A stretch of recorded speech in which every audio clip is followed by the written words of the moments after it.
everyone. It's great to be spending this time with you all. My name is Melu, and I'm here joined by Tigress in this presentation. Hi, everyone. And together, we'll tell you about 5 things you need to know to avoid fat phobia in marketing. We'll get to our intros in a minute, but right now, I wanted to open up with a question to you all. How many of you get worried about gaining weight during quarantine? I'm going to let you think about it for a second. Second question, have you ever seen a person being judged for being fat? Isn't that telling? And lastly, who here during your childhood were scared of being fat or called fat?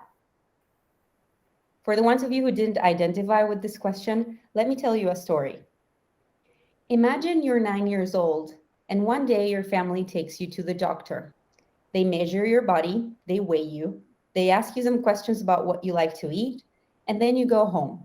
In the following days, your family talks to you and tells you that you're going to go on a diet because you're about to pegar el estirón, like they say in Argentina, where I am from. And it means to go through the big stretch, that time in childhood when you start growing very quickly. They tell you it's very important to not get fat during this process because otherwise it's going to be very hard to lose weight later in life. We love you, they say. And then you go on a diet for a short period of time. This was me when I was 9 years old. And after I did go on a diet, I became to my family and to Argentinian society a regular size person. Oof, check. But I wonder if the diet helped at all or if I just grew up. I've been thinking about what happens to people when diets don't work. What happens to all these girls who are just fatter? Do they live continuously on a diet? You know, there's a reason why nearly half of 3 to 6-year-old girls say they worry about being fat. Children as young as 5 years old know that being fat is considered negative in our society. And I want to name my place in all of this. I am here because, as an Argentinian woman, I come from a place where we are the number 2 country in the world with more eating disorders, where fatphobia is the second most common way of discrimination, both witnessed and suffered, and where 95% of women aren't happy with their bodies, and the top reason for that is weight. Now, I'm fully aware that in Argentina, I can be seen as someone who is in the border. And even so, I have seen how pervasive anti-fatness is, both in my country, but also globally. And just as I was talking about quarantine, have you ever wondered what would be so wrong about gaining weight during quarantine? In the middle of a global pandemic that has taken so many lives, why is this so important to us? Why would you suppose a 9-year-old Melu might have been put on a diet by her family? I'd submit to you that one of the key drivers were all of the images that we saw in the media. So how do fat people show up the few times that they actually show up in the media? We see them depicted as the friend, having tragic destinies and deaths. Fat characters are also mean and deceiving. They can be incompetent or offer comic relief with no depth. They're certainly never depicted as worthy of someone falling in love with them. Can you think back on when you were young and remember what images of beauty and body types appeared more? It's not uncommon for media to set the standard of what's acceptable, beautiful, successful, and valued. We may not intend to do it, but media creates representation and can reinforce stereotypes or contribute to the erosion of many people's self-esteem and feelings of self-worth. Marketing has the world's attention, and so we need to use this potential wisely. So my call to all of you is this. Let's do a cultural shift in media. Let's expand the definition of diversity to include fat people. Let's change from doing work which unconsciously perpetuates fat phobia to one that consciously includes plus-size individuals. 2 years ago, we at Google talked about increasing representation, but also portrayal in our marketing work here at the 3% conference. We knew that we had more work to do in how folks were represented, notably Black and Latinx folks. We've continued this work and recently included body size, which needs to be prioritized as well. We know stereotypes are harmful and boring, and we want to honor our commitment to reflect our society beautifully without reproducing biases that prevent communities from opportunities. So we've brought 5 suggestions of things that you can do to avoid anti-fatness. Here's what they are. First, learn from fat activism. Avoid fatphobic language. Actually show fat people.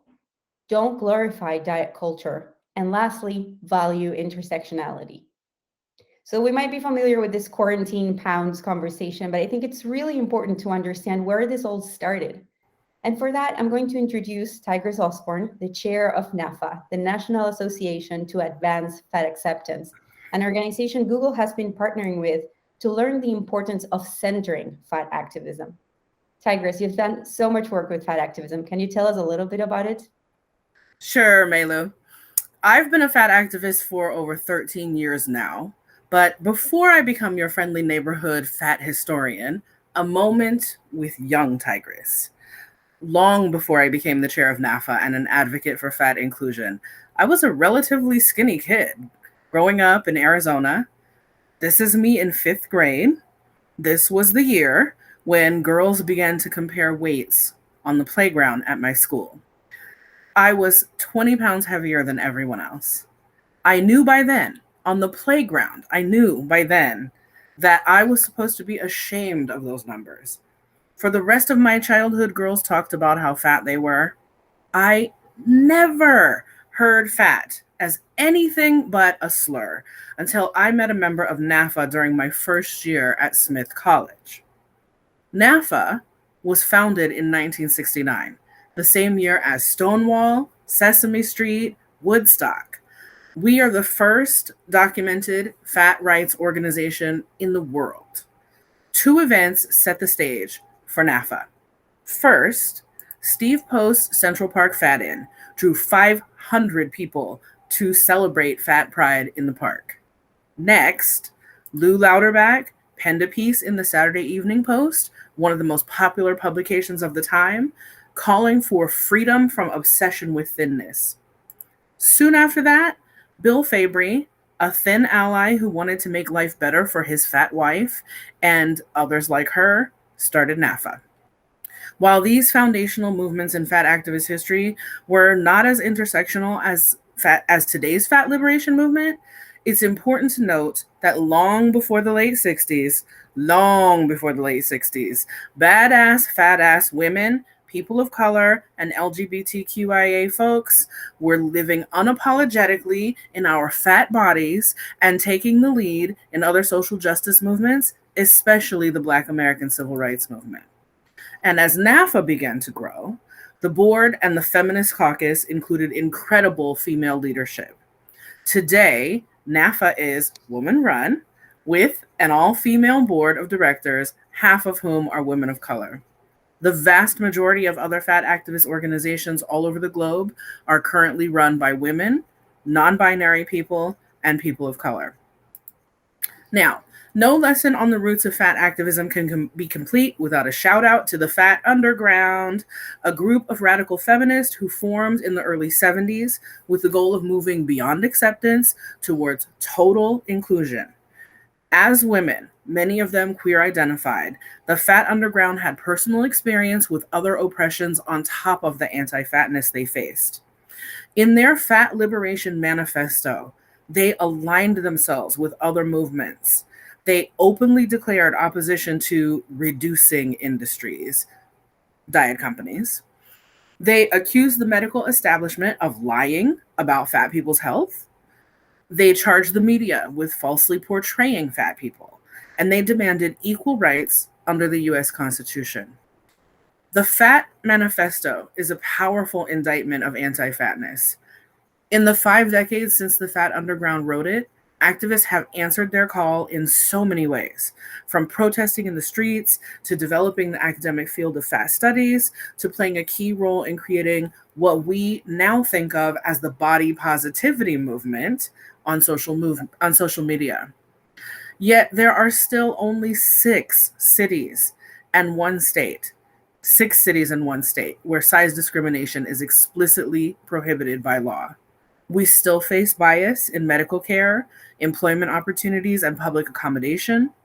Fat people are still underrepresented in the media or represented only as stereotypes.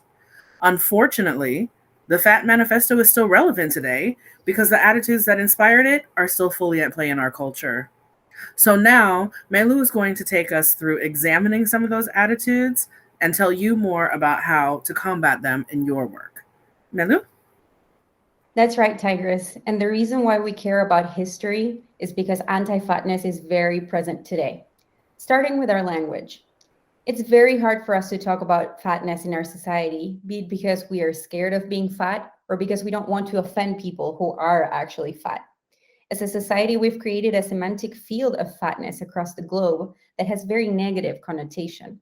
And so if you're fat, it's because you're lazy, you're sick, you don't exercise much, and you don't care. Generally, this is associated to an individual's failure to get slimmer. It's their fault for not making an effort. Fat is the weapon used to wound those of us who don't conform to the mandatory slim standard and bully those of us who are slim to make us stay that way. And so, in order to name fatness, we go around this semantic field and use euphemisms to refer to fat people in order not to offend them. This tends to erase fatness as a valid body type on one hand, but it also reinforces that none of us should be fat because that is undesirable. How many of you have heard someone being called any of the words on the screen? This brings us to our third suggestion of how to avoid fat phobia in marketing. Actually show fat folks. And when I say this, I mean show a wide range of visibly fat people and not only larger folks who we have accepted in our standards today. Generally curvy, with a flat stomach, whiter, cisgender, and straight. Ashley Graham is a great example of a larger person that we consider beautiful, or some of the so-called curvy models in the fashion industry who aren't really fat. On the other hand, we have Bielo Pereira, a trans activist from Brazil who is visibly fat and fighting this battle against fat phobia from an intersectional viewpoint. As most types of oppressions, anti-fatness can be flexible. It can allow for some exceptions. So stay vigilant on which specific body types to depict and in which ones we include in our work, even amongst the fat ones. If you're familiar with this image, this is part of diet culture. Diet culture is inseparable from fat phobia. And that's why it's our fourth suggestion to avoid fat phobia in our marketing. And it is to not glorify diet culture. Isn't it interesting that we often see women having love affairs with salads? This is why it's important as we think of our marketing to not script event openings with a joke about dieting or gaining weight, for example. People's worth is not defined by their weight or their efforts to lose it. And when it comes to diet culture, there's a reason why all of the memes of women alone with salads have women in them. We are disproportionately affected by fat phobia and diet culture. Studies show that women who are 13 pounds overweight can make up to 9K less in salary. And fat women are also extremely underrepresented in leadership positions in the business world. Only 5% of women CEOs are fat versus 45% of men CEOs that are fat. That is 5% women versus 45% men. Fat bodies are seen as in progress, part of a process that when finished will turn them into a thin person.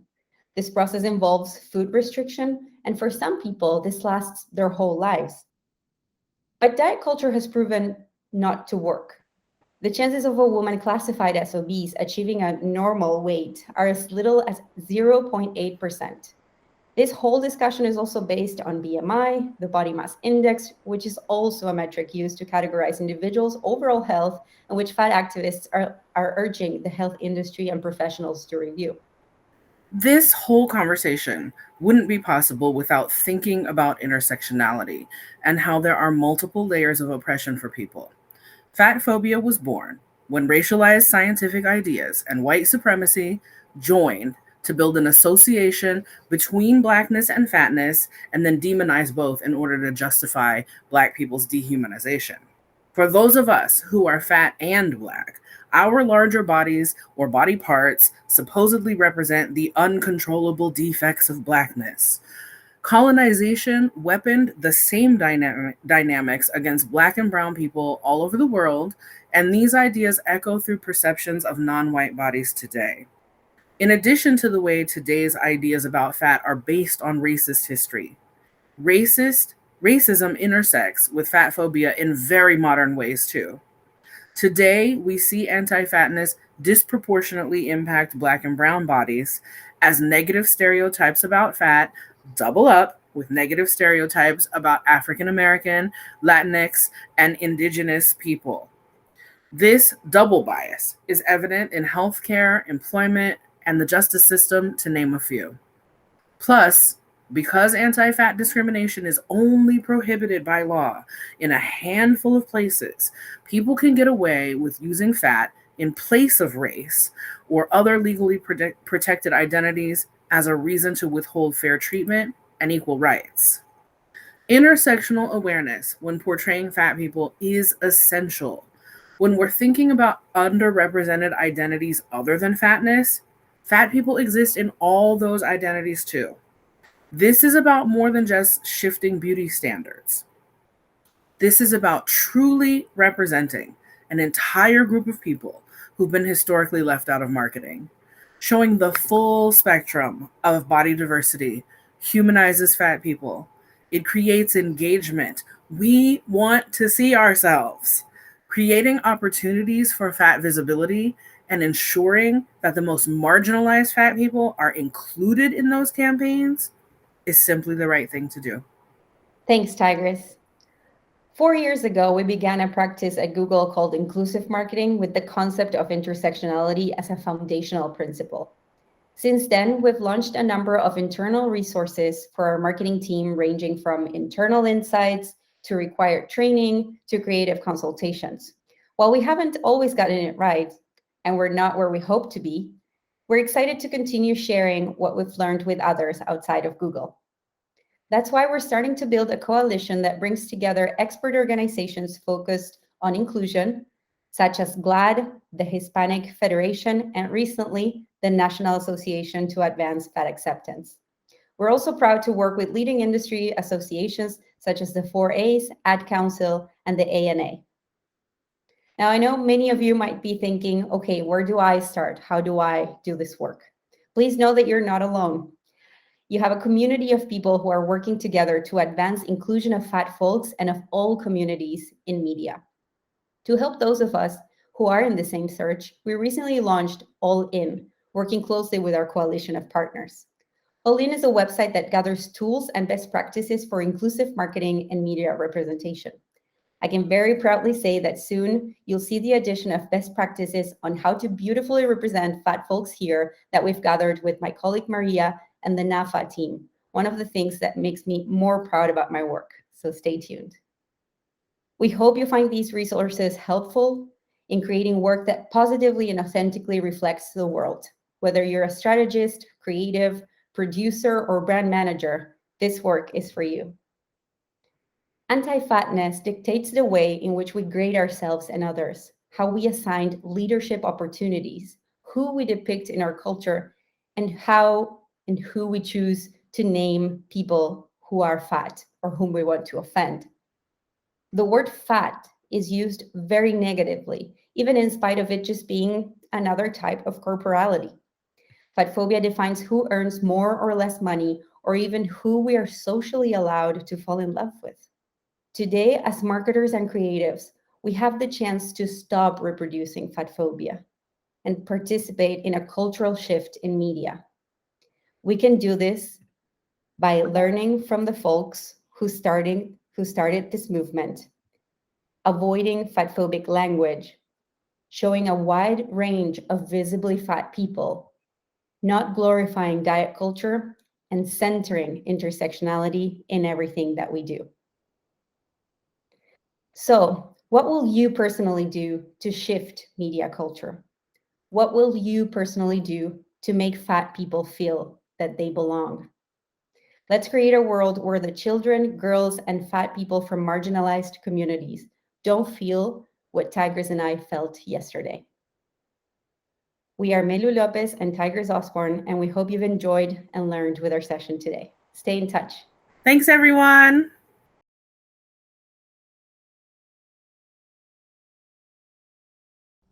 Hi everyone, we hope you enjoyed the session just now, and we wanted to tell you that Tigress and I are happy to meet you on November 3rd on the Meet the Speaker session, where we can discuss the content a little bit more live. You can ask all the questions that you want, so we look forward to seeing you there.